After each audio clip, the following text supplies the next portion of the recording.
साथियों नमस्कार। ग्लोबल ज्ञान चैनल पे आपका स्वागत है। आज हम 8 जून 2021 से रिलेटेड जितने भी करेंट अफेयर्स के क्वेश्चंस होंगे, सवाल होंगे, हर एक सवाल पे हम चर्चा करेंगे। आइए क्वेश्चन की तरफ बढ़ते हैं। क्वेश्चन नंबर 1 है, नूरजहां आम की खेती भारत के किस राज्य में होती है? नूरजहां आम की खेती भारत के किस राज्य में होती है? तो ये मध्य प्रदेश में होती है। यह मध्य प्रदेश में होती है और अच्छी उपज और बड़े आकार के कारण बीते साल की तुलना में इस साल नूरजहां आम की कीमत में काफ़ी उछाल मिली है। इस बार एक नूरजहां आम का वजन 2 केजी से लेकर 3.5 केजी तक होता है। 2 केजी से लेकर 3.5 केजी तक सिर्फ एक आम का वेट होता है, वजन होता है। इस साल में एक नूरजहां आम की कीमत 500 से लेकर 1000 तक मिल रही है। एक आम का कीमत 500 से 1000 तक मिल रही है। सोचिए कि किस प्रकार का यह आम होगा।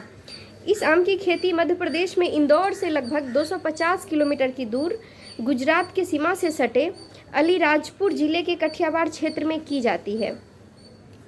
ये आम अफगान मूल के हैं, अफगानिस्तान के हैं ये आम। नूरजहां आम किस्म के आम के पेड़ों में जनवरी फरवरी में फूल आते हैं। जनवरी फरवरी में फूल आएंगे और जून की शुरुआत में ये पेड़ फल देने लगते हैं। तो नूरजहां आम की खेती मध्य प्रदेश में की जाती है। आइए नेक्स्ट क्वेश्चन की तरफ बढ़ते हैं। क्वेश्चन नंबर 2 की तरफ बढ़ते हैं। क्वेश्चन नंबर 2 है, जहां वोट वहां वैक्सीनेशन अभियान की शुरुआत कहाँ किया गया है? जहां वोट वहाँ वैक्सीनेशन अभियान का शुरुआत कहाँ किया गया है? तो यह दिल्ली में किया गया है। केजरीवाल सरकार की अध्यक्षता वाली गवर्नमेंट में किया गया है। अभी हाल ही में दिल्ली के मुख्यमंत्री अरविंद केजरीवाल ने राष्ट्रीय राजधानी क्षेत्र में बूथ स्तर पर योजनाबद्ध तरीके से सामूहिक टीकाकरण शुरू करने के लिए एक अभियान की घोषणा की है। इस अभियान का नाम जहां वोट वहां वैक्सीनेशन रखा गया है। इस अभियान के तहत लोगों को टीकाकरण के लिए अपने निर्धारित मतदान केंद्रों पर ही जाने की बात कही गई है, ताकि जल्द ही घर घर टीकाकरण संभव हो सके। सरकार का लक्ष्य अगले 4 सप्ताह में 45 वर्ष से अधिक आयु के सभी लोगों का टीकाकरण करना है।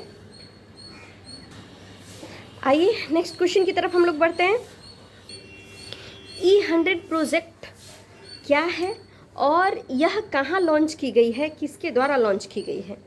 आइए जानते हैं। तो यह पुणे में लॉन्च किया गया है। अभी वर्तमान प्रधानमंत्री श्री नरेंद्र मोदी जी ने विश्व पर्यावरण दिवस के मौके पर पुणे में E100 प्रोजेक्ट की शुरुआत की। E100 कैपिटल E और 100 प्रोजेक्ट की शुरुआत की है। इस अवसर पर प्रधानमंत्री ने report of the expert committee on road map for ethanol blending in India 2020 से 2025 भी जारी की। E100 प्रोजेक्ट का मकसद पूरे देश में इथेनॉल के उत्पादन और वितरण के लिए एक नेटवर्क स्थापित करना है। इथेनॉल 21वीं सदी के भारत की प्रमुख प्राथमिकताओं में से एक बन गया है। आइए नेक्स्ट क्वेश्चन की तरफ बढ़ते हैं। रायमोना नेशनल पार्क किस राज्य में है और ये अभी हाल ही में क्यों चर्चा में है? यह असम में है। हाल ही में रायमोना को असम का 6ठा राष्ट्रीय उद्यान बनाया गया है। यह नेशनल पार्क असम के कोकराझार जिले में स्थित है और यह उद्यान मानस टाइगर रिजर्व के सबसे पश्चिमी बफर से जुड़ा हुआ है। काजीरंगा, मानस, नामेरी, औरंगा और डिब्रू सेखोवा असम के अन्य 5 नेशनल पार्क हैं। असम के मुख्यमंत्री हेमंत बिस्वा शर्मा ने बीते शनिवार को विश्व पर्यावरण दिवस के अवसर पर कहा कि पूर्वी असम का देहिंग पटकाई वन्यजीव अभ्यारण्य 7वें राष्ट्रीय उद्यान बनने की प्रक्रिया में है। चर्चा इसलिए है कि वह अब उद्यान का उसको दर्जा दिया जा रहा है। नेक्स्ट क्वेश्चन की तरफ बढ़ते हैं। नेक्स्ट क्वेश्चन है, किसने भारत के पहले स्वदेशी ट्यूमर एंटीजन SPAG के लिए ट्रेडमार्क प्राप्त किया है? तो DBTNNI ये ट्रेडमार्क हासिल किया है। नेक्स्ट क्वेश्चन की तरफ बढ़ते हैं।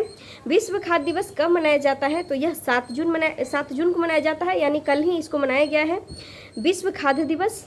आइए इससे रिलेटेड कुछ चीज़ों को जानते हैं। विश्व खाद्य सुरक्षा दिवस 7 जून को मनाया जाता है। इस दिवस को मनाने की घोषणा संयुक्त राष्ट्र महासभा द्वारा 2018 में की गई थी। इस साल के इस दिवस की theme safe food today for a healthy tomorrow. Safe food today for a healthy tomorrow रखा गया है। इस दिवस का मकसद खाद्य सुरक्षा, मानव स्वास्थ्य, आर्थिक समृद्धि, कृषि बाजार तक पहुंच, पर्यटन और सतत विकास में योगदान करना है।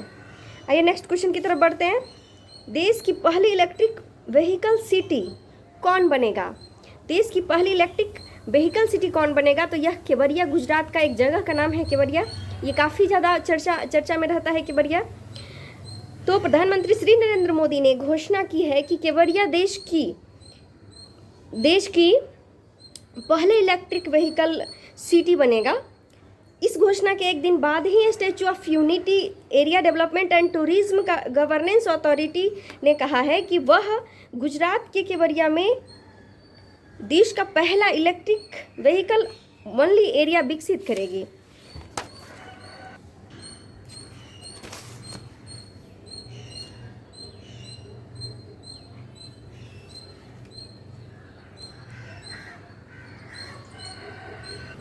आइए नेक्स्ट क्वेश्चन की तरफ बढ़ते हैं। पेट्रोल में कितना % इथेनॉल सम्मिश्रण लक्ष्य को प्राप्त करने की समय सीमा 5 साल कम कर 2025 कर दी गई है? तो यह 20%। अभी प्रधानमंत्री श्री नरेंद्र मोदी जी ने घोषणा की है कि पेट्रोल में 20% इथेनॉल सम्मिश्रण के लक्ष्य को प्राप्त करने की समय सीमा को 5 साल कम कर 2025 कर दिया गया है। बड़ी बात यह है कि भारत कार्बन उत्सर्जन में कटौती और तेल आयात को कम करना चाहता है। इसी के मद्देनजर सरकार ने बीते साल 2022 तक पेट्रोल में 10% इथेनॉल सम्मिश्रण और 2030 तक 90% डीजल के साथ 20% इथेनॉल को मिलाने का लक्ष्य रखा है। वर्तमान में लगभग 85% इथेनॉल का सम्मिश्रण पेट्रोल के साथ किया जाता है। अभी कुल मिलाकर टोटल 85% होता है। इथेनॉल एक तरह का जैव ईंधन होता है। इसे मुख्य रूप से गन्ने, सरे गले अनाजों जैसे गेहूं, ब्रोकन राइस से प्राप्त किया जाता है। नेक्स्ट क्वेश्चन है, the state of India environment report 2021 के अनुसार भारत की रैंकिंग क्या है? तो यह 117वीं है। भारत की रैंकिंग 117वीं है। The state of India environment report 2021 जारी कर दी गई है और इस रिपोर्ट के मुताबिक 2021 में भारत 117वीं पायदान पर है। भारत की रैंकिंग भूटान, नेपाल, श्रीलंका और बांग्लादेश से भी कम है। ये बहुत ही सोचने वाली बात है, दुख की बात है, ऐसा बहुत ही गलत चीज़ है। 2015 में भारत 115वें स्थान पर था। रैंकिंग में यह गिरावट SDG 2, SDG 5 और SDG 9 से जुड़ी चुनौतियों के कारण दर्ज की गई है। इन्वायरमेंट परफॉर्मेंस इंडेक्स यानी EPI के मामले में भारत 180 देशों में से 168वें स्थान पर है। आइए नेक्स्ट क्वेश्चन की तरफ बढ़ते हैं। परफॉर्मेंस ग्रेडिंग इंडेक्स पहली बार कब प्रकाशित किया गया? तो यह 2019 में प्रकाशित किया गया।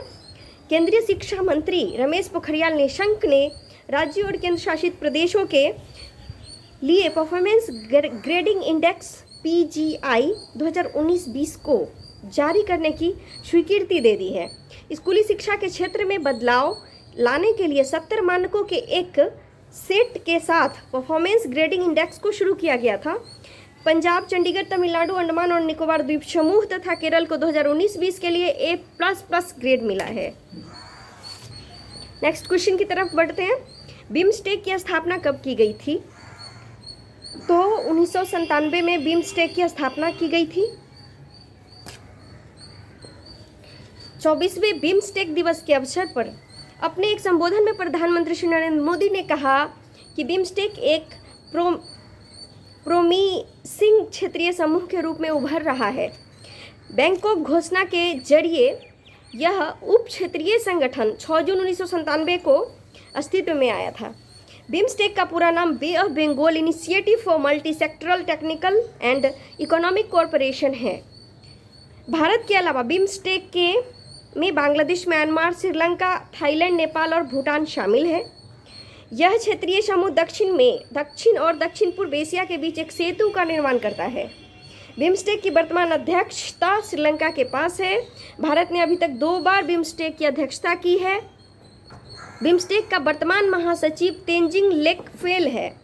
बिम्स्टेक का मुख्यालय बांग्लादेश के ढाका में स्थित है।